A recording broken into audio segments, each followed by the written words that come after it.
Thank you. ഞാൻ എന്തായാലും പോണങ്ങാട്ടി മുമ്പ് നിങ്ങൾക്ക് വേണ്ടിയുള്ള കൂലി സ്റ്റെപ്പ് അല്ല, കൂലിപ്പണി വരെ ഞാൻ ചെയ്തത്. അപ്പൊ അതുകൊണ്ട് എന്ത് ചെയ്യാൻ തയ്യാറാണ്, എന്തിനും തയ്യാറാണ്. അപ്പൊ വേണമെങ്കിൽ ആരും വേണ്ട, ആരും തയ്യാറുണ്ടോ? എന്താ തയ്യാറുള്ളത്?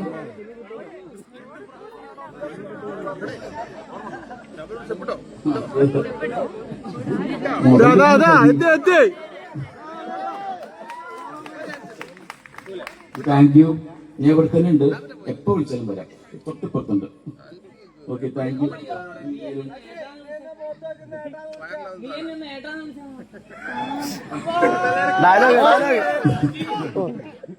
അത് മച്ചാൻ വിളിക്ക്, ഞങ്ങൾ തെരിയേക്കാം. വിളിച്ചേ ഇത്രയല്ലേ, കുറച്ച് സമയം വിളിക്കേ. ഒന്നുകൂടി എല്ലാരും കൂടി. അപ്പൊ ഓക്കെ, താങ്ക് യു.